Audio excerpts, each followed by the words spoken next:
Hi, my name is Colby Irvin. I work for Ford Motor Company, and this capstone research project that I decided to do is on the technician shortage. The reason behind me picking this research project was due to my personal experience out in the field and what I'm seeing here as a support analyst for the dealerships. Guys are really struggling to fill the shop capacity, so they're losing money day by day, and then we're not able to keep up with taking care of our customers as they come through and they need their vehicles fixed. So with that being said, I'd like to get into the numbers game, because that's usually what strikes people the most. If we can see a big number that's, causing the issue there, then we can make sense of it and hopefully get it corrected. With that being said, let's go to our next slide. So I pulled some statistics online. The Bureau of Labor Statistics was able to, they just updated for the 2018 model year. So the annual pay that a technician sees today is approximately $40,000. Mind you, those guys that are just getting into the business are not making that. They're paying for tools, tuition, and they're struggling on that flat rate system to where those more experienced technicians will succeed at. The available jobs that are out there right now, approximately 76,000. That's with people leaving and new jobs opening up due to new dealerships and just the increase in the amount of cars that are on the road today. We've got approximately 37,000 trained technicians that come out of vocational schools and other colleges and so forth that come into the industry. That leaves us with a gap of about 39,000 jobs that are not filled. So I went even further into it to see what the cost of the shop capacity is when we have an empty service bay. So that's approximately $350 in profit daily that is not coming into the dealership due to there being an empty service bay. So you crunch the numbers monthly, we're about $7,500. We get a little bit larger there. Annually, it's $90,000 just for that one bay being empty that whole year. If you want to estimate the total loss of profit annually, based on the amount of jobs that are not filled, we're looking at about $3.5 billion the industry is losing because we don't have those jobs filled in the shop. So what I did to go a little further was I wanted to know what the main reason was. Is there a particular reason that really sticks out and causes all the issues? Why guys are leaving after the first couple of years are coming in, or why they're leaving after 20 years in the business? So on to the next slide here, the elephant in the room. Why? Why do we have this shortage? So compensation comes out first and foremost. That was my gut feeling right out the gate because of my experience in the shops. Now, my experience does not dictate everybody's experience that's out there, so it's a little subjective. So I went further into how am I going to get the most objective point of view. So that led me to thinking, who will I interview or who will I survey to find out what's going on? So we get into the survey of basically very satisfied, not satisfied, or dissatisfied in certain cases. And what I chose to ask those questions on involved those previous three things on the previous slide there for compensation, advancement opportunity, and the work environment they're working in. How do they rate those in their current employer? Now, that caused some issues with me obtaining surveys. As a result, some people may have not answered honestly, fear of repercussion. Maybe they just wanted to fill it out real quick and send it in. The other issue was, how do I get guys that are already extremely busy to fill out a survey that honestly about their current employer? Now, so I added an additional 2 questions to the survey about what they believe, or what was their main reason for leaving a previous employer, and what's the main reason for retention, and then provide us some proposed solutions that they think would fix or attract more people into the business. On to our next slide. These are the people I interviewed. The technicians, that included technician review panel, shop foremen, guys that are dispatchers and so forth. And then we get into the technical support analysts, which are guys that work here at the Ford Technical Assistance Center. They're from every corner of the United States. They've moved up here. They've got experience in the shop. A majority of them have experience in the shop or have worked in some sort of atmosphere like that. So they have their own thoughts and opinions on the whole situation. But of course, that may have skewed my results, and guys that are on the corporate side may be more satisfied where they're at than the guys that are actually in the shop, the boots on the ground. I also spoke with several field service engineers and our tech drive manager here at Ford Motor Company to get their points of view on it and what we're doing out there in the field to attract those people. And this goes into what I surveyed on. So we've got name, we've got current employer, location, the position, the years of experience that they have in the business, and how many years they've been at their current employer. So that would give me an idea of what the retention rate is currently? How long are guys staying at these positions in those specific dealerships? So I rated, how do you rate your current employer on compensation, benefits, work environment, ethical business practices, and then our advancement opportunities.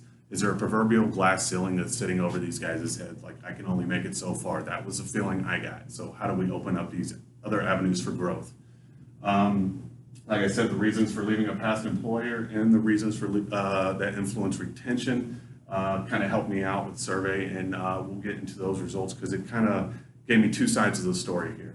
I really enjoyed the proposed solutions that guys were able to give us. It really opened my eyes to what we could do. You need a lot of great minds coming together. Not one person's going to have a solution that fits all, right? This is a very complex issue. So we get into the survey results. And surprisingly, the compensation and benefits and training and advancement work environment, everybody's satisfied? You can't tell me everybody's satisfied and then we have a shortage. So that kind of stung me the wrong way. I was like, well, maybe guys weren't being completely honest, or maybe it was the group of people that I've actually surveyed that caused this change here. So I also got the average technician experience, 15 years with an average technician retention of 6 years. We definitely need to get that up a little higher. 15 years on an average technician experience is pretty crazy. That tells you there's not many new guys out there. Most of these guys have been in there. These are baby boomers that are about to leave. So this is something we need to look at further. So based on those results, it really got my brain spinning on what is really going on. So I had to really lean more towards the later questions regarding why they left a past employer, what influences the retention, and what are their proposed solutions was the main getaway from this whole project.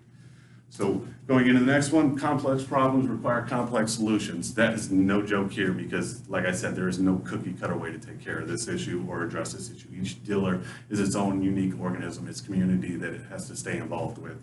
So with that being said, it looks like I'm having some PowerPoint issues here. Let's see if we can get into our proposed solutions. Okay, so we want to get community outreach and involvement. We want to get with our counselors at our local schools, let them know that these careers are out there so we can kind of change the perception society has about it's necessary to have a 4-year degree to be successful in life, because there's a lot of value in being a technician. The reward of fixing vehicles and so forth is what brought me into it. But now that we're living in more of a throwaway society, people are not so much to fix things or get into that realm of career. So that's a big thing there. How do we change that perception on our kids, right? We're gonna have to start real early, and we're gonna have to get involved with the local high schools and so forth to make sure we have those vocational programs in place.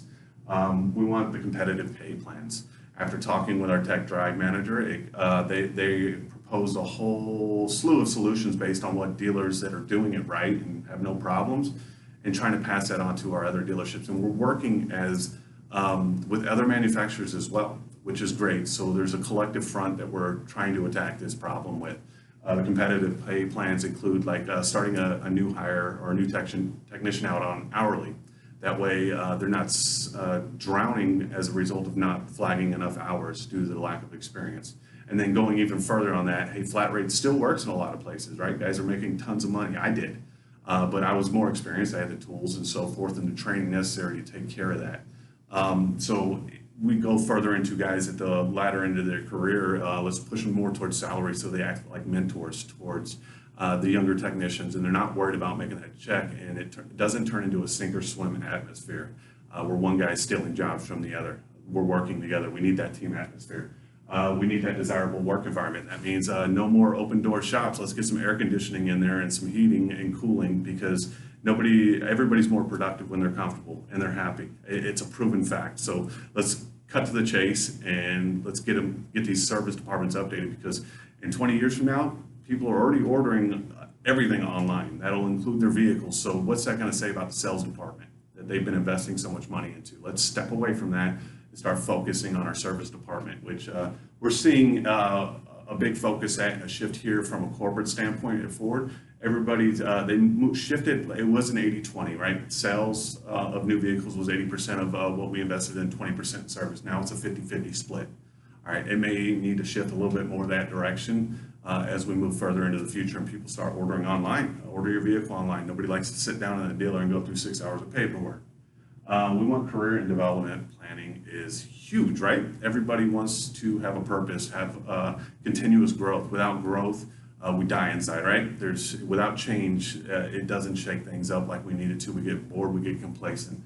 This includes career paths as service managers, dealer principals, and so forth. But I would like to see manufacturers open those gates to technicians that already have senior master technician status and open up an avenue for growth for degrees and automotive technology so they can come to the corporate world if they like. If they're done with the blue collar world, let's move over to white collar. It worked for me. It may not work for everybody, but that avenue of growth really kept me in the business. We also want to recognize and reward our technicians. They're the heart and soul of everything we have, and they bring in the customer at the end of the day. If we want to retain our customers, we need to retain our technicians first.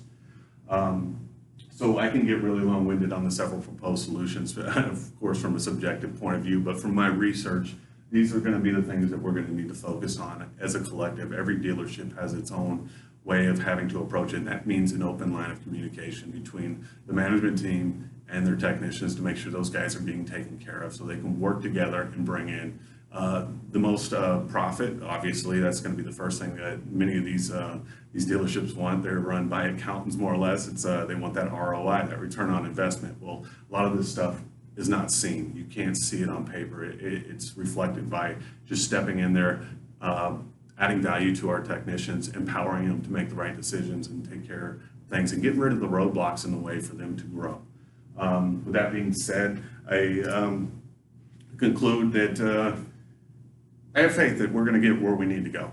It's we're taking the right steps. We're actually requiring dealerships now to take training courses on how to retain technicians and recruit them and get involved in their local community. So I'm definitely on the positive note that we're in the right direction after speaking with several people. And I'm not so jaded on the compensation side, even though everybody wants more money. But it's not so much dollars and cents as it is respect and appreciation and adding that sense of value that they have a purpose and they're doing right and helping other people. But I really enjoyed this. And I appreciate you listening to this video and my research on this, and hope you can make your own thoughts on it and help us push towards getting more people into this type of career, because it is very rewarding. Thank you. Have a nice day.